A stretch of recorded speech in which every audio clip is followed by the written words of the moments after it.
¿Cuánto dura? Segundos, minutos, rara vez más. Y la otra, para hablar de epilepsia, es que se repita. Esta triada siempre tiene que estar. Transitorios bruscos, trastornos bruscos, recurrentes y de corta duración. ¿De qué? De las funciones mentales o de los movimientos del cuerpo. Generalmente todos habremos visto algún paciente con accesos convulsivos. Ese es un tipo de epilepsia. Cuando la epilepsia afecta a la región frontal, me da accesos convulsivos. Pero hay otras funciones. Por ejemplo, tengo un foco en el lado occipital del lado izquierdo. Voy a ver alucinaciones visuales al lado derecho del campo visual. Tengo un foco aquí en el lóbulo temporal, en la quinta temporal, en el hipocampo.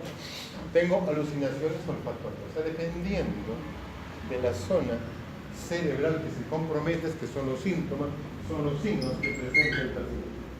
¿Ya? Entonces, epilepsia puede haber tantos tipos como funciones cerebrales tenemos. Y todo esto es condicionado por una descarga excesiva de grupos de células cerebrales, o en forma general o en un foco. Voy a tratar de ir un poquito rápido porque esta clase yo la hago, mi clase dura 4 horas. Ahora la vamos a hacer en hora y media, vamos a cortarla bastante, pero ahora vamos a hacer lo que podamos. Si hay cosas que no se entienden, por favor me preguntan en ese momento. Algo sobre la causa, de acuerdo a los grupos de edad. En lactancia, bueno, tenemos un recién nacido. Tenemos un recién nacido que nació ayer y hoy día debuta con una epilepsia. ¿Qué es lo más lógico que pensar ahí? De repente tiene una hipoglicemia. De repente tiene una hipocalcemia, no sé. O de repente un neonato que nació hace 3 días y viene ahora con otro tipo de epilepsia. De repente un proceso infeccioso a punto de partida de cordón umbilical, una meningitis, por ejemplo. Entonces, dependiendo de la persona que tengamos, es cómo hay que pensar para la causa. En chicos más grandecitos, en lactantes, la anoxia o isquemia perinatal es un factor muy importante. ¿Cómo es eso?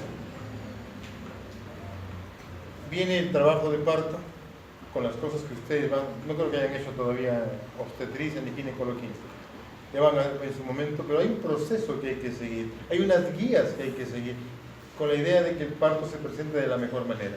Pero hay muchas maneras, muchas formas de que se altere ese proceso normal.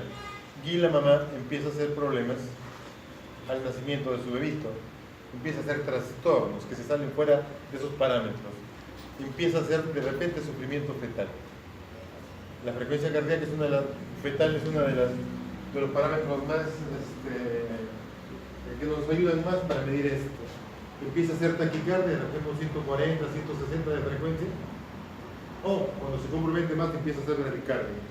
Entonces esos son signos que están indicando que hay que tomar otra medida. Pero por diferentes motivos, a veces no se hace, por ejemplo, una cesárea a una mujer que está en trabajo de parto terminal. Por diferentes motivos, que de repente, cuando yo era interno, cuando era residente en la época del fenómeno del niño tan malo que hubo, el año 73, no hubo agua, casi 6 meses en Lima y en todo el Perú. Entonces no había, en esa época todo se hacía lavando la ropa de sala de operación, no había ropa para sala de operación, no se hacían cesáreas por ese motivo. Ahora pues es descartable muchas cosas, ¿no? Pero puede que de repente ya empiezan los partidos del mundial y de repente a Perú no le va a ir tan bien como la gente está pensando, y el ginecólogo de guardia ese día está molesto, pues, como ocurre tantas veces, y tiene una mujer gestante a las 10 de la noche que está con estas condiciones con sufrimiento fetal y no quiere, porque está molesto, llevarla a operar. Recién a las 4 o 5 de la mañana, cuando va a entrar el otro grupo y sabe que lo van a vigilar qué es lo que pasó anterior, recién a esa hora hace la cesárea. Sufrimiento fetal durante 5, 6, 7, 8 horas. Ese niñito tiene isquemia cerebral. Más adelante probablemente tenga algún tipo de epilepsia. O, si la cosa está más complicada, algún grado de retardo mental. Esas cosas tontas no son tan tontas. Comprometen severamente al niño. Así que tenemos que tener cuidado con esas cositas. Traumatismo craneal de partos también.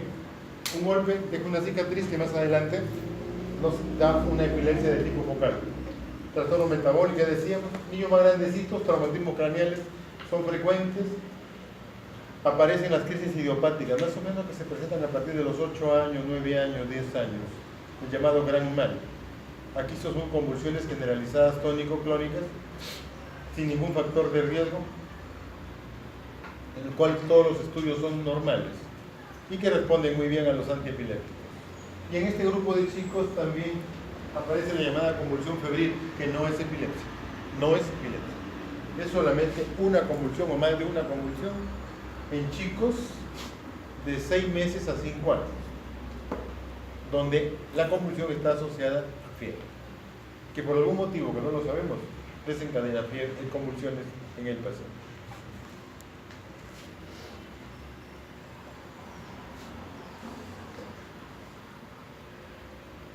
En chicos más grandes, en adolescentes y adultos jóvenes, aparece un factor importante, los traumatismos craneales, las crisis idiopáticas y aquí el abuso de sustancias tóxicas.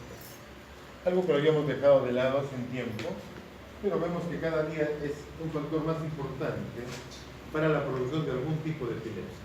El uso de sustancias tóxicas, muchas de ellas, sobre todo cocaína, que probablemente sea la sustancia que hemos estudiado más, puede desencadenar epilepsia en el inicio del consumo, durante la intoxicación o en el estadio crónico, o también como síndrome de abstinencia, cuando el sujeto deja de consumir. Entre 30 y 50 años, los tumores cerebrales no son muy frecuentes. En nuestro medio hay una infección parasitaria que es la cisticercosis, que puede ser un factor importante en ese grupo de edad. Y en mayores de 50 años el DCB, el desorden vascular cerebral, es una causa muy importante. Y por supuesto también un poquito más adelante los tumores cerebrales. Esta es una clasificación antigua, cuando menos tiene 15 años ya. La clasificación actual no podemos adaptarla a nuestro medio. La clasificación actual considera muchos aspectos fisiológicos que nosotros no podemos, no tenemos. Por ejemplo, utiliza mucho PET, tomografía de emisión de positrones. Nosotros no tenemos eso, no podemos adaptarla a nuestro medio. Recién ha llegado un tomógrafo de emisión de positrones a nuestro país, recién, que hace este procedimiento en forma muy rudimentaria. Ojalá que más adelante podamos arreglar. Tener algo, porque esto es muy útil. ¿Cómo funciona? Por ejemplo, el diagnóstico actual de enfermedad de Alzheimer se hace con tomografía de emisión de positrones. No tenemos. ¿Cuándo tendremos este tipo de tomógrafo? No lo sabemos. Bien, entonces esta clasificación es muy clínica y se adapta bien a nuestro medio. Y nos ayuda sobre todo para identificar qué tipo de crisis y cómo lo vamos a manejar. En general son dos grandes grupos, las generalizadas y las parciales. Las generalizadas, que son en forma simétrica, de inicio simétrico, y las parciales ven un foco que está produciendo esto. Y algunos tipos especiales de epilepsia que pueden ser o focales o generalizados, que se pueden ubicar en cualquiera de estas clasificaciones. Bien, generalizadas, tónico-clónicas, tónicas, el llamado gran mal. Tenemos una diapositiva para eso. Las ausencias que pueden ser típicas, atípicas, las mioclónicas, que son las de peor pronóstico, las crisis mioclónicas, las epilepsias mioclónicas, sobre todo los espasmos infantiles, ya veremos qué es eso. La mioclonía benigna de la infancia, que son pequeñas crisis mioclónicas que gracias a Dios solamente son crisis, no se acompañan de retardo mental como la gran mayoría de epilepsias mioclónicas.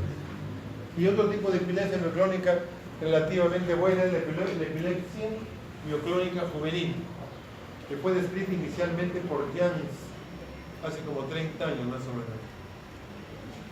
Se presenta en jóvenes, sobre todo mujeres, alrededor de los 16, 18 años, por la mañana al despertar hacen sus procesos mioclónicos y se controlan muy bien con valproato de sodio. Y finalmente, las epilepsias asinéticas o atónicas, que son crisis muy especiales, en los cuales hay pérdida de conciencia y caída inmediata. Aquí no te avisa nada. La epilepsia en general te avisa un poquito cuando va a ocurrir, pero acá no. De repente y ¡pum! El golpe que tiene el paciente nos avisó que tiene una crisis. Aquí pierde la conciencia inmediatamente, el tono postural y cae y se golpea. El sujeto que tiene este tipo de epilepsia se lesiona mucho, con mucha frecuencia. Acá tenemos la generalizada tónico-clónica. Aparece una descarga en la parte central del cerebro, del encéfalo, que va hacia todo lado. Y en ese momento que va hacia todo lado, eso rojo, el sujeto hace inconsciencia. No olvidemos, para que una persona haga inconsciencia, tienen que estar comprometidos los hemisferios cerebrales, los dos, o el tronco cerebral. En este caso, la descarga se extendió a ambos hemisferios cerebrales, el sujeto está inconsciente. Generalmente cae al suelo y luego de esto tiene el estadio tónico. En el estadio tónico el sujeto está duro, se orina si la vejiga está llena y se defeca si la huella rectal también está ocupada. Tiene una gran salivación y un estridor laríngeo. ¿Cuánto tiempo dura eso? Segundos, ¿cuántos? 10 segundos, 8 segundos, 12, no dura más. En este periodo, arriba, en el estadio tónico, el sujeto está con parálisis respiratoria. No ventilen esta noche. No ventilen. No puede durar mucho tiempo eso. Y luego del estadio tónico hace las sacudidas clónicas. El acceso clónico que puede durar 30 segundos, 40 segundos, a veces un poquito más. Y finalmente se queda dormido, el estadio posictal. ¿Cuánto tiempo dura esto? Un minuto más o menos. Y el posictal se puede quedar dormido 5 minutos, un poco más, y cuando despierta está extraño. ¿Qué pasó? Y le duele la cabeza y le duele el cuerpo. Porque estas sacudidas clónicas son muy intensas. Eso hace que el cuerpo duele mucho. Como cuando uno juega pelota después de mucho tiempo, así que hace ejercicio. Bien. Entonces, este es más o menos es la secuencia del llamado tónico clónico o granular. Acá tenemos la crisis de ausencia. En la crisis de ausencia, el sujeto, el paciente, ¿a quién le ocurre la crisis de ausencia? Generalmente a chicos, 8 años, 9 años, 10 años, pero puede haber adultos también con crisis de ausencia. Yo tengo por lo menos unos 4 o 5 pacientes adultos que tienen crisis de ausencia. ¿Cómo es una crisis de ausencia? En este momento me da una crisis de ausencia a mí, estoy hablando y dejo de hablar. Pasó, y sigo hablando igualito como dejé hace un ratito. ¿Cuánto duró? 8 segundos, 10 segundos, 15 segundos. Y pasó. Una característica, el sujeto hace inconsciencia y no pierde el tono postural, de manera que no cae al suelo. ¿De acuerdo? No cae al suelo. Esa es la característica de este trastorno. Ese tipo de ausencia es la llamada ausencia típica. Típica. ¿Cuántas veces al día ocurre? 10, 20, 30, 40, 50, 200, 100, no sé, muchas veces al día. Esa es la característica. ¿Y cuándo ocurre? Por ejemplo, acá hay un chiquito que está en clase. Empezamos a hacerle preguntas, ahí le da la crisis. Cuando le quieres un estado de tensión, aparece la crisis. Lo haces correr un poquito, aparece la crisis. Lo haces hiperventilar, aparece la crisis. Entonces, cuando este niño está en clase, la crisis le ocurre con mucha frecuencia, sobre todo si el profesor le pregunta. ¿Cómo hacen? Hemos tenido pacientes, yo trabajo en el hospital 2 de Mayo, atrás del hospital hay un colegio. De ese colegio hace unos años nos traían unos pequeñitos porque eran muy malcriados y tenían retardo mental, según el informe de los profesores y de la psicóloga y todo eso. Los padres lo traían porque lo enviaban del colegio diciendo que estos chicos eran malos alumnos y eran malcriados porque cuando la profesora le preguntaba le sacaban la lengua encima a la profesora. Entonces empezamos a verlos, qué raro, no había como para pensar que hubiera cierto grado de retardo mental. Empezamos a evaluarlos y no sé cómo se nos ocurre. ¿Es una ausencia? Entonces empezamos a preguntar cosas, a hacerle preguntas y saca la lengua. Esa es parte de la crisis. El profesor decía que le sacaba la lengua a él cuando preguntaba. Malcriado, pues vaya psicología, ¿no? Entonces, tuvimos muchos pacientes así. ¿Cuántas veces al día? Dios santo, pueden ser 100, 200, 300 veces. Entonces, un chico con ausencia no puede escuchar una clase, pues. Está continuamente yéndose. Pierde la conciencia cada rato, porque las crisis son muy seguidas. Esos muchachitos los vimos y hubo algo que nos ayudó. Este trazado de acá, el trazado electroencefalográfico característico de la crisis de ausencia, es este que está aquí. Paroxismos punta onda generalizados, o sea, en todo el trazado, simétricos, de 3 por segundo. Se dice que es la única patología donde hay este tipo de trazado. Yo no sé si será la única, pero no hemos visto otra más en que existe este trazado.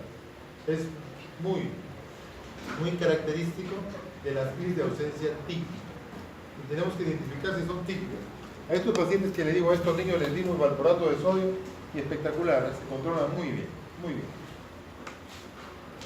Hay otros tipos de ausencia que ocurren en chicos pero más pequeños, de 2 años, 3 años, a veces menos de 1 año, en los cuales ocurren crisis de ausencia que duran más tiempo, pero hay una característica adicional, que tienen otro tipo de crisis además de las ausencias.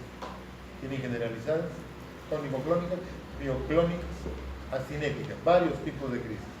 Más tarde eso se convierte en el síndrome de Lennox-Gastaut, que es algo muy complicado, muy malo, de mal pronóstico. Ahí las ausencias cuando existen son atípicas, o sea, son chicos más pequeños de mayor duración. Ese pequeñito que está ahí es un muchachito precioso, hasta los 8 meses, 9 meses, 10 meses, en que de repente empezó a presentar esas sacudidas que están ustedes viendo. Esa es una crisis mioclónica. Va a comer, acá está su alimento, va a comer y de repente la crisis. Son los accesos por los espasmos infantiles, característico del síndrome de West, que es la epilepsia mioclónica por excelencia.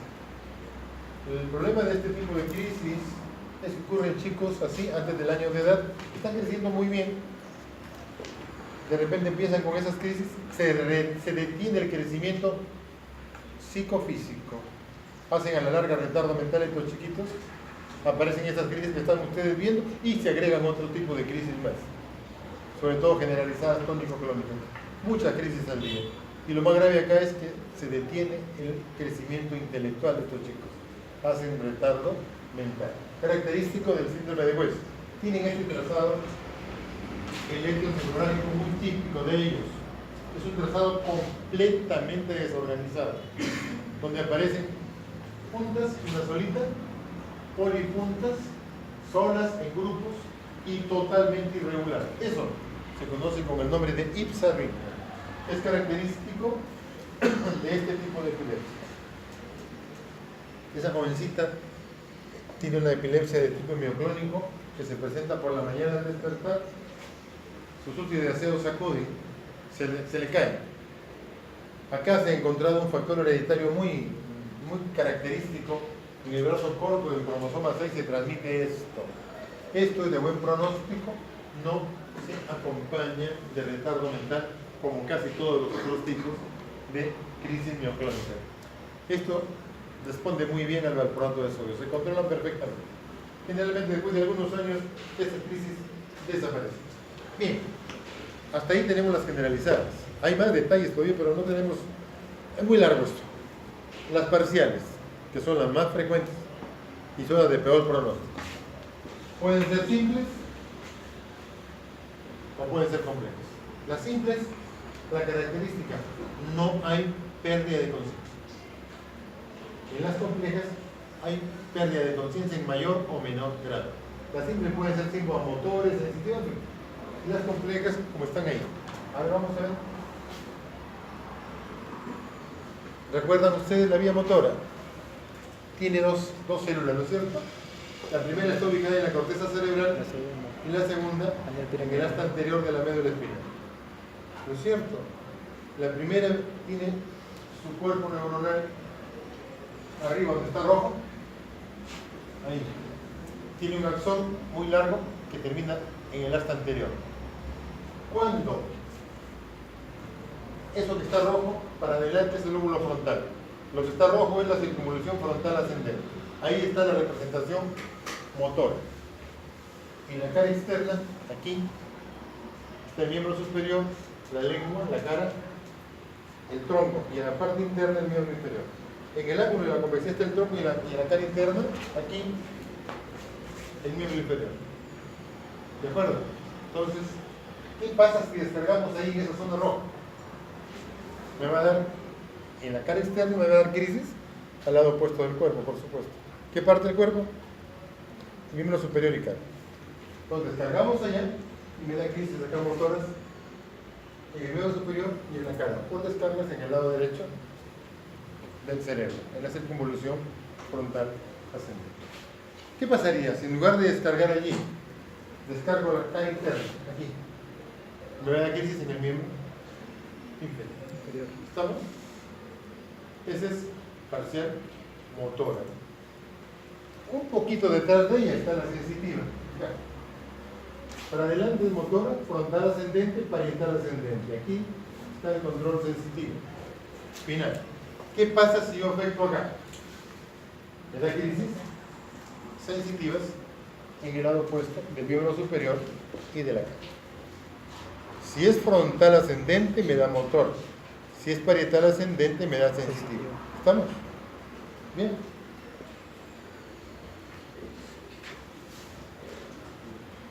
Tenemos otro paciente acá. Este señor que está ahí, este jovencito, de repente le da una crisis de esta característica. ¿Hasta qué hora es la clase que empieza? ¿La otra? 2:40. 2:40. Ah, ya. Tenemos media hora casi. Ya. Entonces, este muchacho tiene una crisis de este modo. De repente empieza a sudar. No hace calor, pero transpira. Transpira, se le tupe la nariz, los ojos rojos y sensación de defecar. Va al baño a defecar. Tiene un dolor y de repente una convulsión. Lo examinamos y las pupilas están gigantes, enormes las pupilas, sin ninguna respuesta a la luz y con una gran sudoración. Tiene una descarga vegetativa y vomita. La llamada epilepsia diencefálica o epilepsia vegetativa, ¿ya? Que empieza porque aquí se compromete sobre todo el circuito mamilo hipotalámico, toda esta zona, con el tálamo. Entonces, descarga ahí y va a tener manifestaciones de tipo vegetativo, ¿no? Vómito, dilatación pupilar, sudoración, dolor abdominal y termina en una convulsión generalizada tónico clónica. Bien, acá tenemos otro tipo de crisis parciales. Este caballero tiene lesión aquí en la primera circunvolución temporal. ¿Ya? Él tiene alucinaciones auditivas. Ahí está la corteza auditiva primaria.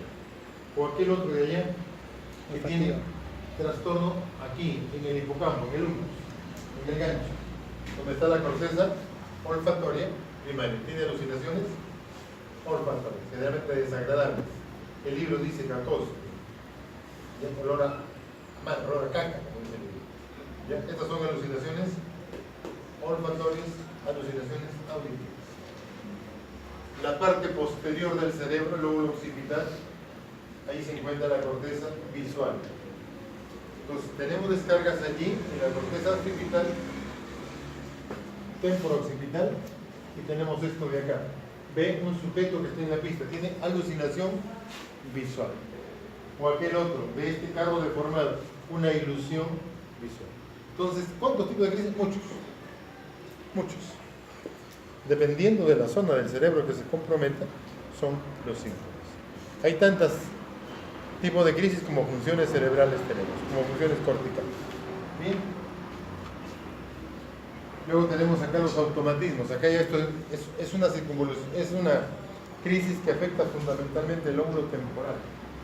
Acá hay alucinaciones, puede ver esto, pero además hay movimientos, hay automatismos. Este señor de aquí tiene una crisis, a él le hablamos y no responde. Miren los ojos cómo están, se quita la camisa y se la pone igual. Y lo hace bien, durante una crisis parcial completa.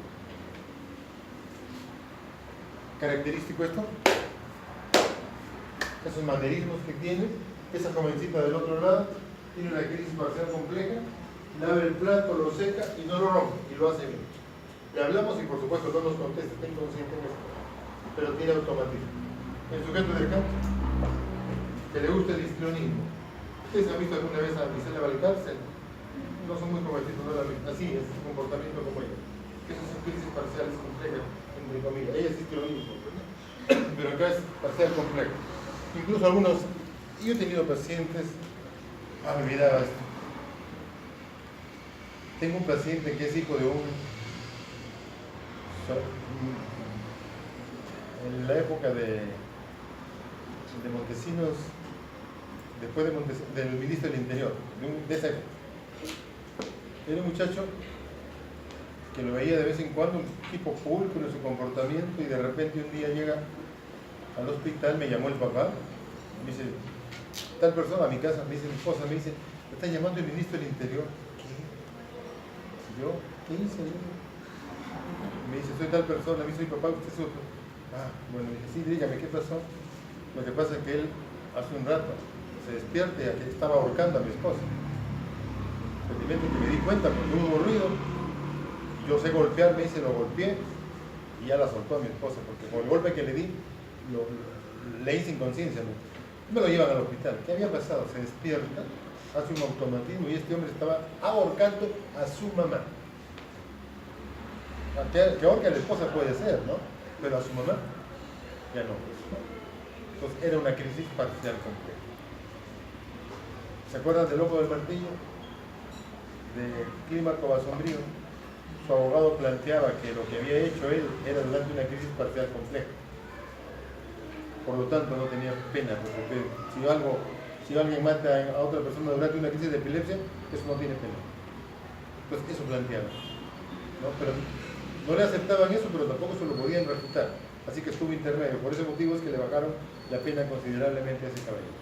Pues hay crisis de intensa violencia durante la epilepsia parcial compleja. Bien, y algunos síndromes epilépticos especiales que gracias a Dios son poquísimos y no los vemos casi. Panencefalitis esclerosante subaguda es una complicación que se presenta posterior, meses después, al sarampión. Hemos visto poquísimos casos, que eran o no eran. La FORA es un tipo de epilepsia mioclónica que no tenemos entre nosotros, ha sido descrita en Francia. Epilepsia esta, la convulsión febril. Esto sí lo vemos. Lo vemos en chicos entre los 6 meses y los 5 años de edad. Son chicos que no tienen ningún factor de riesgo, ninguno. Pero hacen una convulsión cuando tienen fiebre, generalmente fiebre alta, 39-40 grados. Todos los estudios que les hagamos son normales, pero ellos convulsionan durante la fiebre. Esto es importante que reconozcamos si es uno o es otro, porque la convulsión febril no amerita tratamiento antiepiléptico. La epilepsia sí. Entonces tenemos que tener cuidado y no darle tratamiento a un pequeño que no lo necesita, porque sería condenarlo a varios años de tratamiento. ¿Bien? Y las crisis histriónicas o pseudocrisis, preferible eso no lo mencionar. Como decía temprano, nunca pensemos en que el sujeto está simulando, sobre todo cuando tenemos poca experiencia. Siempre considerémoslo que es orgánico. Hagamos todo lo que hay que hacer y después decimos, no le encontré nada, probablemente no sea, está simulando. Que vaya con él, que él tiene más experiencia para que lo vea. Ya, porque nos han pasado cosas feas. Yo tengo formación psiquiátrica, soy neurólogo, pero creo que debí ser psiquiatra, era mi... Creo que quise hacer psiquiatría, ya estaba muy viejo, ya no lo hice. Yo hice una, no escolarizada, hice psiquiatría, porque trabajé 8 años haciendo psiquiatría en un hospital. Bueno, en la clínica donde trabajaba, la clínica psiquiátrica era de los Treyes. Inicialmente la clínica Santa Clara fue fundada por Honorio Delgado y Oscar Treyes. Al morir Honorio Delgado lo hereda todo Oscar Treyes. Se muere Oscar Treyes y sus bebitos heredaron todo, ¿no? Lucho Treyes tenía 8 o 10 años más que yo y trabajaba en el hospital donde yo trabajaba y éramos muy amigos. Entonces, Lucho Treyes era genial, él sabía mucho, leía mucho, pero como un paciente no sabía qué hacer, no sabía qué hacer. Hablaba muchas cosas en la clínica, el aspecto microscópico, macroscópico, ultraestructural, listo. Ya, pues te toca pasar visita, pero cuando tocaba visita no sabía qué hacer con los pacientes. Él era uno de los mejores teóricos que tenía Cayetano Heredia. Era el profesor principal ahí en Cayetano Heredia y hablaba muy bonito, pero cuando estaba con los pacientes no sabía qué hacer. Era muy, muy amigo de Lucho, muy amigo. El suegro de él, su suegro de Lucho era un suizo que estaba acá en la clínica internado porque tenía una psicosis con toda la característica de la psicosis, o sea, con todos los ritos y toda la cosa que tiene el paciente psicótico. Cuando ahí eran psiquiatras nada más, el único neurólogo era yo. Me dice el médico que lo veía, me dice Marco Antonio, me dice, oye, mire, el gringo, así le decíamos al señor este, ¿sabe que camina medio raro? ¿Podrás verlo? Claro. Lo veo, una gran hiperreflexa, tenía papiledema, Dios mío. Le hacemos una tomografía y tenía un inmenso tumor en el lóbulo temporal del lado derecho. La psicosis era un tumor cerebral. Se murió 3 o 4 meses de un tumor cerebral, no de la psicosis. Por eso nos ha pasado cosas, siempre que pensemos que la cosa es orgánica. Bien, algo sobre fisiopatología. Hay dos grandes grupos, ¿no es cierto? Las parciales y las generalizadas. Las parciales, una excitabilidad en un grupo de células nada más, y acá es generalizada. Acá no hay un foco, acá toda la corteza es la que está comprometida. Mecanismos para explicar la función, la epilepsia, hay dos grandes mecanismos que son fundamentalmente bioquímicos. Defectos en la membrana celular, los flujos iónicos no están bien regulados, y trastornos en la transmisión sináptica, fundamentalmente en el impulso eléctrico y cómo van yendo, cómo se comportan los neurotransmisores. ¿Cuántos tipos de epilepsia? Varios. Por lo tanto, es de esperar que existan diferentes mecanismos fisiopatológicos según las características de cada epilepsia. Pero en general, hay alteraciones de la neurona y de la glía, particularmente en el hipocampo y en toda la corteza cerebral. ¿Hay pérdida de neuronas? Claro que sí. Las dendritas se altera su conformación, la transmisión sináptica se altera, hay una reorganización que modifica la transmisión neuronal. Y además se produce gliosis, se afecta la glía, el aparato de sostén y el aparato de mantenimiento de la célula. Le llega el alimento y todo eso a través de la glía, eso se altera. Hay gliosis de manera que se aíslan las diferentes estructuras neuronales. Como consecuencia de todo eso hay alteración de la función de la neurona y la glía, hay aumento de la excitabilidad neuronal, hay aumento de conexiones de excitadoras o disminución de las inhibidoras. ¿Cuál es el neurotransmisor excitador por excelencia en el cerebro?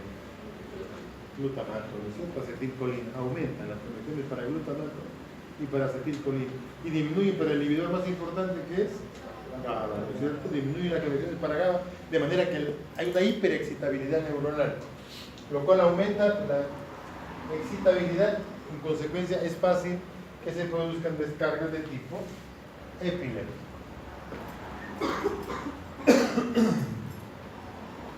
Estas descargas epilépticas son espontáneas, súbitas y recurrentes, o sea, es epilepsia. Todo eso favorecido por condiciones externas, por ejemplo, la falta de sueño. ¿Qué pasa en el sueño? En el sueño se producen sustancias que son importantes para estar bien durante el día. Por eso es bueno que durmamos bien, pero no exagerar. A la edad de ustedes hay que dormir poco, no hay alternativa. Bueno, ya después que se emplea un poquito más puede ser, pero como ustedes tienen que estudiar. Y la única manera de que estudien es en la noche, no hay otra. Y al día están todo el día. De que me voy yo viene otro, y un montón de cosas, imagínense. De ahí que ir a realizar esas cosas. Complicado, ¿no es cierto? Así que hay que dormir menos. El uso de sustancias tóxicas, alcohol o cualquier otra sustancia, produce trastornos también. Fármacos proconvulsivantes, el ciclo menstrual, no tiene nada que ver el ciclo menstrual. Lo que pasa es que durante momentos del ciclo menstrual hay un aumento del metabolismo, hay cierta producción de aumento de temperatura, y es posible que cuando hay estas cosas para las chicas que tienen epilepsia, entre comillas, catamenial, haya una posibilidad mayor de presentar crisis en ese momento. La estimulación luminosa se demostró definitivamente que puede producir epilepsia. Estar mucho tiempo con la televisión, estar mucho tiempo con el teléfono, sobre todo en la noche, cuando todo el mundo apaga la luz y como ustedes han comentado y los padres los molesta por el teléfono, metidos ahí, ese es un factor que puede producir trastornos de este tipo. Bien. Acá tenemos un foco. Acá.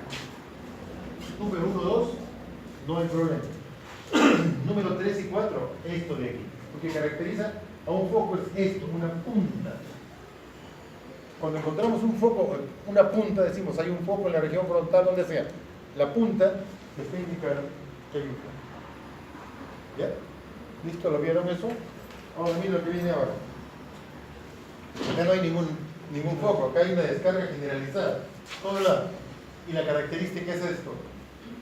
Punta onda. Punta onda me indica epilepsia generalizada.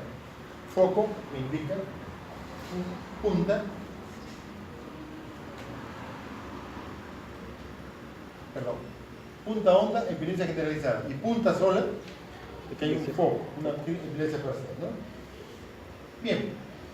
En resumen, entonces, el mecanismo fisiopatológico tiene que ver fundamentalmente con alteración de los canales iónicos, sodio, potasio, calcio, y de los neurotransmisores, acetilcolina, glutamato y ácido GABA amino.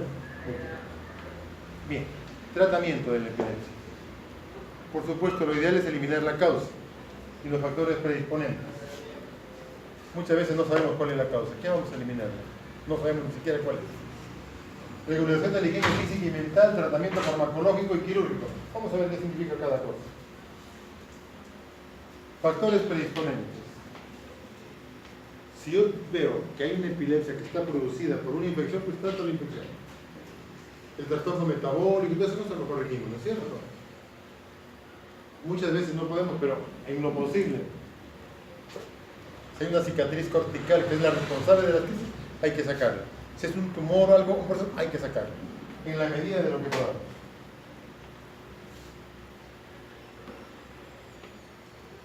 Esta diapositiva me parece una de las más importantes. Cumplimiento de la medicación. El sujeto muchas veces tiene epilepsia porque no cumple con el medicamento. ¿Y por qué no cumple con el medicamento? ¿Qué les parece? Cuando están resfriados toman una pastillita, 2, 3 pastillitas. Casi nadie toma, ¿no? 3, 4 pastillas de aspirina y algo así cuando molesta. Una vez pues al año o 2 veces al año. Acá tiene que tomar 3, 4 pastillas todos los días. Sábado, domingo, todos los días. No hay día que no deje de tomar. Si deja de tomar, convulsión. Ese es un factor que molesta mucho. Los efectos secundarios de los medicamentos. Gástricos, hepáticos, renales. Y el mayor problema del hospital donde yo trabajo, el aspecto económico. La gente no tiene dinero para comprar los medicamentos. No tiene. Ese es un problema mayor todavía. Sueño y alimentación adecuados, evitar abuso de alcohol y de cualquier otra droga. El alcohol lo consideramos como si no fuera droga, ¿no? Es una de las drogas más malas que tenemos el alcohol. Porque entra bien suavecito, sin darnos cuenta. Cuando nos dimos cuenta ya estamos atrás. ¿No? Es una droga que afecta considerablemente. La cocaína, por ejemplo, yo le agradezco mucho a la cocaína, le debo mucho. Cuando me hice neurólogo al comienzo, mis primeros años me dediqué a tratar pacientes que consumían cocaína. Tuve la gran suerte de estar con el profesor Kerik, que era experto en esa época de la OMS, y yo fui su investigador auxiliar. Y más o menos 2 años después de neurólogo, publicamos un trabajo, lo publicó la OMS como en 10 idiomas. Eso me permitió viajar por primera vez. Y a partir de ahí, he viajado creo que 50 veces hasta ahora. Y algunas veces me he quedado buen tiempo. Investiguen y publiquen algo, chicos, publiquen algo. Una anécdota, los chicos,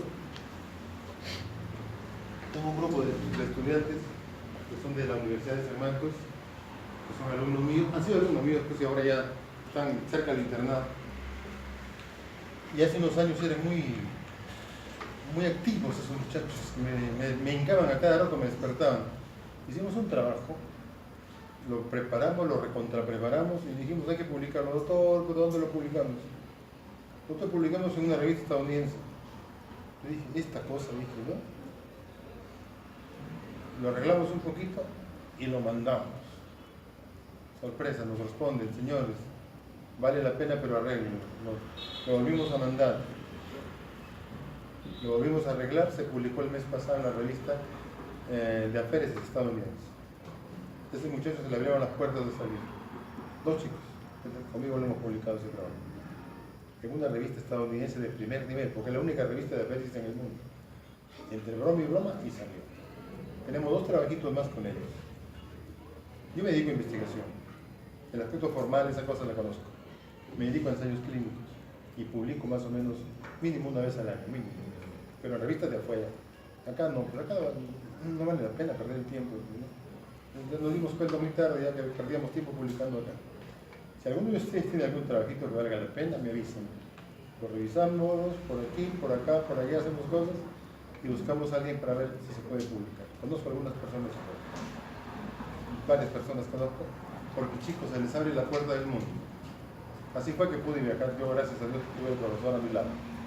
Y yo viajo mínimo una vez al año y no pago un sol, porque hasta el taxi de mi casa me lo pagan, hasta el taxi que me recoge de mi casa. Todo.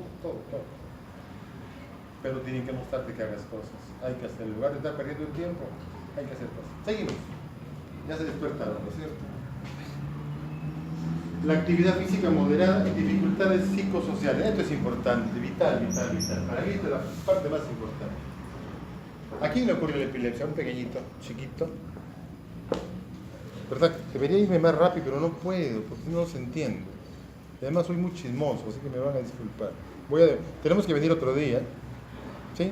Así como ahora. ¿Puede ser? Listo. Le ocurre a un pequeñito. Y los padres, pues, cuando le dice, su niño tiene... Ay, mamá, sí. Se pelean contigo. ¿Qué le pasa a usted? ¿Qué está loco? No, le digo, no estoy loco. Después van a otro médico y le dicen lo mismo. Entonces regresan.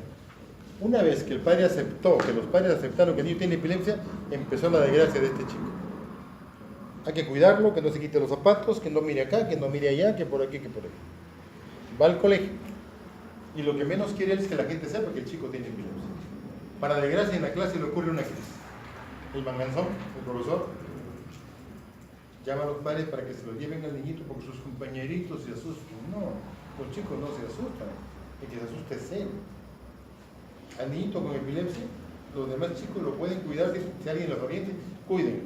Pero si no los orienta, lo van a fastidiar como no tienen idea. Ese niño cambia de colegio. Llegó a la universidad. Está sentadito por aquí y su enamoradita está acá, sentada. Le da una crisis, ¿qué hace ella? Se corre lo más lejos que puede. No se queda con él. Y ahí se acabó la historia, nunca más se acercó. Tantas veces he sido testigo de esas cosas. Entonces, ese chico se va a sentir menos que los demás. Y no hay por qué. Yo preferiría 1000 veces tener un tipo de epilepsia y no tener hipertensión, porque de hipertensión me voy a morir pronto, de la epilepsia no. De la diabetes te vas a morir dentro de poco, si no te cuidas. Pero de la epilepsia no. Pero está muy estigmatizado. El paciente con epilepsia está muy venido a menos. Tenemos que mejorar eso. Es nuestra obligación. Nosotros no solamente somos médicos, somos educadores también. Bien, tratamiento farmacológico. Objetivos: control adecuado de las crisis. Segundo, no interferir la función cognitiva y evitar efectos adversos peligrosos. Mucho cuidado con esto de la función cognitiva. Hay medicamentos que ya no deben usarse, sobre todo en niños. Por ejemplo, fenobarbital en niños no se debe usar, porque produce deterioro del desarrollo intelectual de los chicos. Y hace unos años lo usábamos ¿para qué? Para convulsión febril, imagínate. Un chico pequeño lo usábamos. Y los efectos adversos peligrosos, cuidado con eso, porque las dosis de los medicamentos que usamos están en el límite tóxico. Paciente con una sola crisis, ¿le damos tratamiento o no le damos tratamiento antiepiléptico? No. Porque se trata la epilepsia, no se trata de una sola crisis. Y para hablar de epilepsia tiene que haber 2 crisis como mínimo. ¿Hay excepciones? Sí. lesión orgánica cerebral. ¿Qué significa? Tiene una sola crisis, pero tiene un granuloma en el cerebro. Ahí sí hay que darle tratamiento. Tiene un absceso cerebral. Hay que darle tratamiento porque muy posiblemente se va a repetir. Síndrome epiléptico y criterio en contra del paciente. ¿Ustedes han visto alguna vez programas de la tarde que los muchachos salen a hacer ejercicio? ¿Han visto? No sé cómo se llama. Bueno, uno de esos pepones que está ahí es mi paciente. Y tiene una convulsión. Es una convulsión. Con él peleamos el otro día porque yo le dije, usted no necesita tratamiento. Doctor, por favor. Si me da una crisis más y se entera la Magali Medina, terminó mi vida. Porque he tenido que darle tratamiento. A pesar de que él le digo que no necesita, él me exige, le doy tratamiento con una condición. Que él me firme un documento donde diga que le doy tratamiento porque él me está pidiendo. Porque si se complica con el tratamiento que le estoy dando, yo soy el responsable. Por haberle dado tratamiento a alguien que no lo necesita. ¿De acuerdo, chicos? Hay que cubrirnos. La cosa está complicadísima. Yo tengo de trabajo 30 años. He ido al juzgado más o menos 20 veces. Ustedes van a ir muchísimo más. Cuando menos 20 veces. Y he ido para tonterías, no por certificados médicos. Algo una vez que fui, me pusieron adelante como tuviera que ver. No tenía nada que ver con la cosa y se equivocaron conmigo y me pusieron adelante como si fuera el responsable por haber dado un certificado médico a un médico neurólogo que yo no lo conocía. Yo le di a una persona y esta lo trapeó y le dio al médico con un notario. Pensaban que yo estaba metido en toda la cosita. ¿Por qué? Porque ese certificado lo usaron para darle un poder a alguien y con ese poder vendieron la casa familiar. Esas cosas ocurren. Peleas entre hermanos por la herencia. Oh, horrible. Bien. Crisis repetidas. Siempre hay que dar tratamiento. Excepciones, claro. Factores desencadenados bien identificados y evitables. Intervalo de crisis muy largo. Por ejemplo, tengo un paciente que tuvo una crisis, ahora tiene 40 años. Tuvo una crisis a los 20 años. Tuvo a los 25, a los 30 y a los 34. Viene ahora y le doy por una crisis más. ¿Le doy tratamiento o no? Si yo fuera, no quisiera que me dieran tratamiento. Tomar 3 pastillas cada día por una convulsión cada 4, cada 5 años. Está bien jota, bien difícil, ¿eh? Porque son 3 pastillas cada día. Tómense 3 pastillas cada día de algo para que vean cómo está el estómago. Entonces ya el paciente toma la decisión. ¿Usted qué le parece? ¿Y usted qué me sugiere, doctor? Yo si fuera no lo tomo. Entonces lo que usted quiera. No, usted tome la decisión. Pues, si es que va a tomar o no va a tomar medicamento. Esa diapositiva es interesante. El tratamiento total de la epilepsia. Monoterapia. Con buen control 70%, 75%. Mal control 25-30%. Ya. Este buen control, aquí vienen inicialmente ustedes, que van a ser médicos generales, ahí están incluidos para tratar este grupo de gente. Tienen que ser residencia como mínimo, ¿eh? Porque como médicos generales no va a funcionar la cosa. Salvo que se vayan a vivir muy lejos. ¿Eh? Bien. Control insatisfactorio 30%. 2, 3 y hasta 4 medicamentos con politerapia. Buena respuesta, 15%. Insatisfactorio, 10-15%. Acá hay un grupo que no responde en este momento en clase ahorita.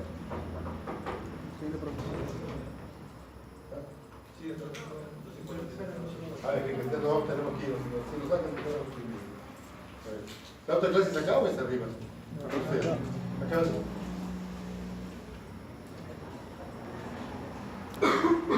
5 minutos y terminamos, ¿eh? Bien. Entonces, el control insatisfactorio,